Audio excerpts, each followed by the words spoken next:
Baik, assalamualaikum warahmatullahi wabarakatuh. Perkenalkan, nama saya Ahmad Juni Al-Qarotoni dengan NIM 2325225. Kali ini saya akan mempresentasikan dari tugas keamanan jaringan tentang bandwidth attack. Di sini saya akan memilih attack yaitu SJN Flood Attack. Nah, di dalamnya kita dapat bisa memahami mekanisme studi kasus nyata dan strategi pertahanan komprehensif untuk keamanan jaringan yang lebih modern. Serangan denial of service atau DOS tetap menjadi ancaman serius dalam landscape keamanan siber modern.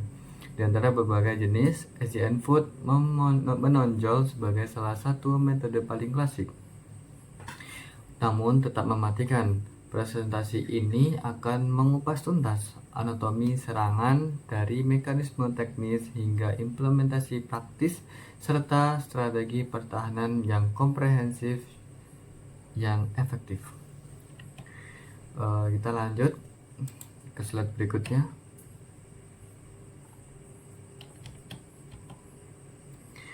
Di sini apa itu bandwidth attack? Serangan bandwidth adalah kategori serangan denial of service atau DOS yang dirancang untuk melumpuhkan sumber daya jaringan. Pelaku membanjiri jalur komunikasi target menggunakan volume lalu lintas yang sangat besar dan tidak relevan. Secara efektif menjadikannya tidak dapat digunakan karena terlalu banyak IP yang terkirim. Server akhirnya pun terbatasi atau terkena limit karena banyaknya paket-paket yang dikirimkan atau diterima oleh server.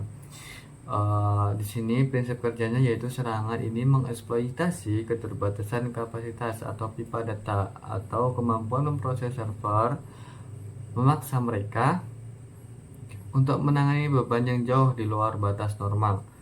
Sasarannya membuat layanan online tidak dapat diakses sama sekali oleh pengguna yang sah, menghentikan operasi penting dan menyebabkan frustasi. Dampak potensialnya adalah ancaman ini dapat menimbulkan konsekuensi yang jauh lebih luas dan mendalam daripada sekedar gangguan sesaat. Dampak potensial dari serangan bandwidth meliputi yaitu kerugian finansial. Ini mencakup biaya langsung seperti kehilangan pendapatan akibat downtime, hilangnya transaksi, dan biaya operasional lainnya. Kemudian ada kerusakan reputasi. Di sini layanan yang tidak stabil merusak kepercayaan pelanggan dan persepsi pasar, sehingga para pelanggan ini terkena dampaknya juga. Kemudian ada gangguan operasional. Serangan ini dapat menyebabkan ketersediaan layanan yang krusial, mengganggu alur kerja bisnis. Kemudian yang terakhir ada implikasi regulasi dan kepatuhan. Organisasi dapat menghadapi denda berat, tuntutan hukum, atau sanksi lainnya karena pelanggaran perjanjian tingkat layanan atau SLA. Regulasi pelindung data yang berlaku jika layanan penting terganggu atau data pelanggan terancam. Itu untuk dampak-dampak potensialnya. Kemudian lanjut mengenal serangan SJN Flood. Serangan SJN Flood adalah taktik berbahaya yang mengeksploitasi celah dalam fondasi komunikasi jaringan, yaitu operasi jabat tangan 3 arah atau TCP/3Y handshake. Alih-alih membanjiri dengan volume data besar, serangan ini berfokus pada jumlah permintaan koneksi awal atau SJN yang sengaja dibiarkan menggantung, membuat server kebingungan dan pada akhirnya tidak mampu melayani pengguna.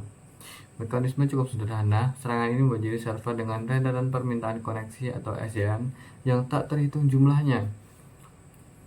Pelaku tidak pernah menyelesaikan jabat tangan yang seharusnya, meninggalkan server dalam keadaan menunggu balasan dari koneksi hantu yang tak pernah datang. Ini bagaikan seorang yang terus-menerus mengetuk pintu tanpa pernah masuk. Kemudian ada eksploitasi protokol. Ini dari serangan SJN Flood adalah memanfaatkan keterbatasan memori pada antrian tumpukan atau backlog QW server. Antrian ini dirancang untuk menyimpan data koneksi setengah terbuka atau half open.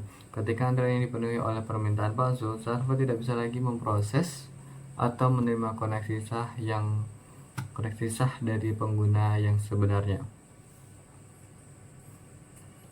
Kita lanjut lagi. Sini ada mekanisme kerja menguak serangan SJN Flood.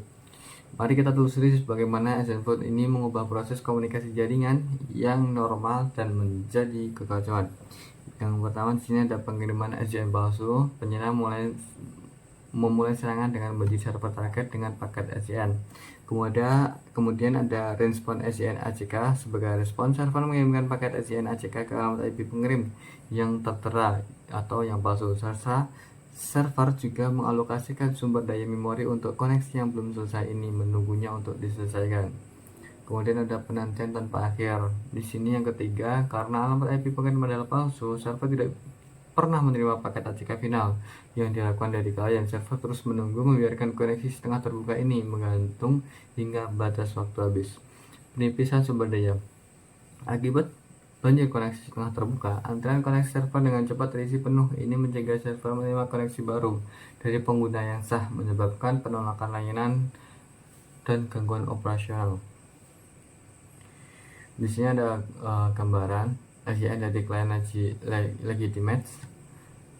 Kemudian ada SDN palsu dari penyerang, ini menghandshake TCP normal. Kemudian ada SDN ACK dari server, ini menerima dari serangan SDN Flood, kemudian tidak ada ACK final. Nah, ini yang akan membuat server cepat terisi penuh. Ini kita lanjut lagi.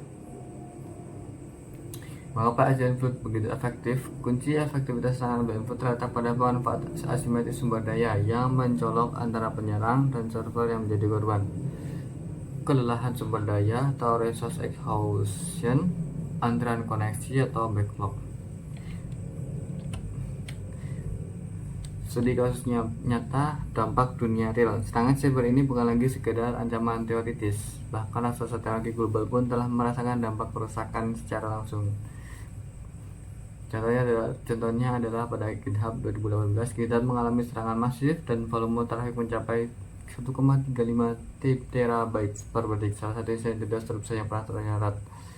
Dampak layanan mengalami gangguan intermiten selama beberapa menit sebelum sistem mitigasi otomatis berhasil mengalihkan operasionalnya. Kemudian ada spam host. Serangan DDoS besar ini menargetkan spam host menurunkan volume trafik siber melonjak drastis dari mengganggu infrastruktur internet global. Dampaknya pengguna internet di seluruh dunia mengalami perlambatan akses yang signifikan.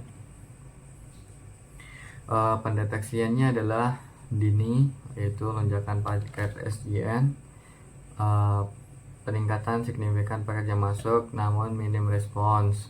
Kemudian ada beban CPU yang RAM tidak operasional dan akumulasi koneksi SDN RECF. Penanganannya adalah SDN coki, ada rate limited dan layanan anti DDoS. Teknik ini memungkinkan server untuk tidak langsung mengalokasi sumber daya saat menerima pengiriman SDN. Kemudian rate limit, ada strategi ini melibatkan pembatasan jumlah permintaan koneksi SDN yang dapat diterima server dari satu alamat IP. Kemudian ada layanan anti DDoS, memanfaatkan penyedia layanan anti DDoS eksternal seperti Cloudflare atau AWS Search. Praktik yang paling terbaik untuk admin jaringan. Pertama ada perkuat OS, aktifkan proteksi TCP atau IP, kemudian ada konfigurasi firewall atau IPS. Terapkan konfigurasi intrusion prevention system atau IPS, sistem peringatan dini. Siapkan notifikasi otomatis yang aktif segera setelah volume trafik SDN melampaui ambang batas normal. Kesimpulan, menguasai pertahanan terhadap serangan SDN Flood merupakan fondasi krusial. Di sini ada 3, yaitu eksploitasi kepercayaan. Serangan SDN Flood sangat berbahaya. Kemudian ada strategi pertahanan yang berlapis, ini harus kita lakukan. Kemudian ada kewaspadaan yang berkelanjutan. Sumber daya dari bacaan lanjut kita bisa melihat di bagian pojok kiri bawah. Mungkin seperti itu Bu. Sekian dari saya. Bila terlalu lama dan banyak, saya mohon maaf. Assalamualaikum warahmatullahi wabarakatuh.